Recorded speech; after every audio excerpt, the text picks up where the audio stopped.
Little by little, the boycott strategies took hold in cities across the country as mayors and religious leaders came to support the farm workers' cause. Therefore, we have supported this great boycott in New York. Dr. Costello. Soon, Americans from all walks of life began to support the boycott. The FFL-CIO joined in, and the boycott spread to Europe. In England, Sweden, and France, dock workers refused to unload California grapes. For young Chicanos and Chicanas in the cities, the farm worker movement became a pivotal experience. Many young people went to Delano and came away with a new sense of what it meant to be Chicano.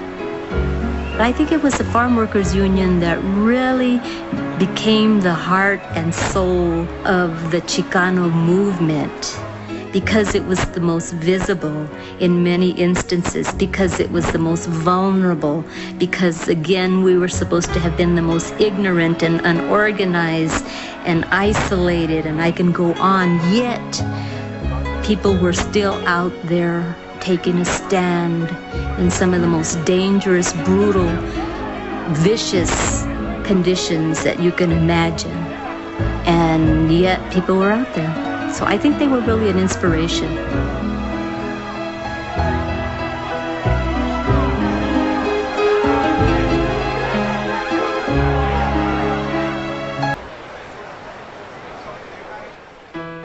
By early 1970, the boycott began having an effect. Shipments to the top grape-consuming cities were down by 22% and continuing to fall. His boycott became tougher and tougher and tighter and tighter. And I could see it meant destruction for most of the growers. In Chicago, Eliseo Medina realized that all his hard work was finally producing results. There was an announcement made by the chain stores. They were going to stop selling grapes. They're going to stop selling grapes. And then it's, oh my God, so we go California. You know what there is? Just said, we just got the same reports from Detroit and from New York and from all of these places. Reports started coming in that chain stores were doing this. That's what killed us. And we had stores tell us, look, we could be sympathetic to you, but we cannot tolerate this kind of damage. On April 1st, the National Farm Workers Association signed a contract with Lionel Steinberg of the Freedman Ranches. I will try as hard as they will try. We did feel that he would be probably the first one to sign a contract, and he was, because he did have a liberal reputation, and also was a lot better with his workers than some of the other growers were. We knew he was a man with a conscience. I had the union label, and immediately some of my customers, much to my surprise, started telephoning. They wanted to buy my grapes. And in this respect, I did have a temporary advantage, because my grapes are worth $1 or $2 a box more than the non-union grapes were.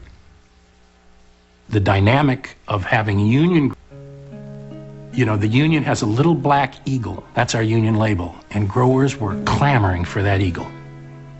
And then all of a sudden, these growers who had hated our guts fell in love with us, and we couldn't sign contracts fast enough with them. In July, the union's attorney, Jerry Cohen, received a late-night call from John Jamara Jr. He and his father wanted to meet with Cesar Chavez. So we went to a room at the Stardust Hotel in Delano, and John Jamara Sr. and Jr. came and said that they were interested in signing a contract with us. That was 12,000 acres of grapes. We were dying to get them, but we decided, what we'll do is we'll tell John Jamara, we won't even sit down with you unless you round up every Delano grower. And we thought, well, this is pushing it, but why not? So we went to the meeting, and in the middle of the night we said, you round up all Delano. And their response was, we'll have them at the St. Mary's School tomorrow morning.